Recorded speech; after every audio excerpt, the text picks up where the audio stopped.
Hi friends, hi అందరికీ. ఈరోజు మీకోసం టమాటా రసం అండి. రసం అంటే మిరియాల రసం, టమాటా రసం, చింతపండు రసం, చాలా రకాలు ఉన్నాయండి రసాలు. టమాటా రసం ఎలా పెట్టుకోవాలో చూద్దాం. ఈ వీడియోలోకి వచ్చేసేయండి. ముందుగా మనం మిక్సీ జార్ తీసుకొని కొంచెం కందిపప్పు వేసుకోవాలి, కొంచెం మెంతులు, నేను చూపించేవన్నీ వేసుకోండి, మీకు పర్ఫెక్ట్గా వస్తుంది. కొంచెం జీలకర్ర, అలాగే ధనియాలు, 4-5 చిన్నుల్లిపాయలు, అలాగే జీలకర్ర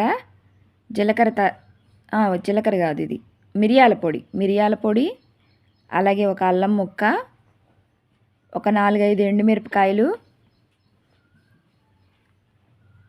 కొంచెం ఎండు కొబ్బరి, టమాటా రసం కాబట్టి టమాటాలు కొంచెం ఎక్కువే పడతాయి. అలాగే ఉల్లిపాయ, ఈ మొత్తం మనం మిక్సీకి వేసేసుకొని పక్కన పెట్టేసుకోవాలి, నేను చూపించినవన్నీ. ఇప్పుడు మనం ఒక గిన్నె తీసుకొని అందులో ఆయిల్ వేసేసుకొని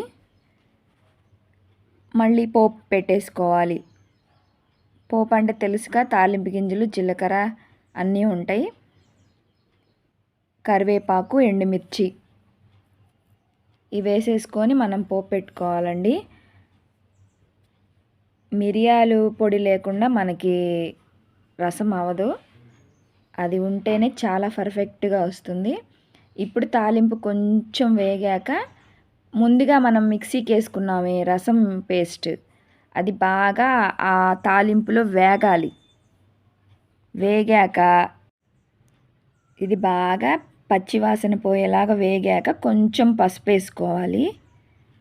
ఆ తర్వాత చింతపండు పులుసు తగినంత పులుపుని బట్టి వేసుకొని తర్వాత కొంచెం వాటర్ వేసేసుకోవాలి.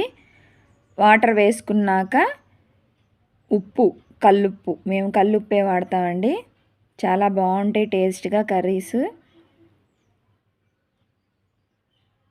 తర్వాత బెల్లం వేయాలండి. బెల్లం వేస్తే ఆ రసము టేస్టే మారిపోతుంది.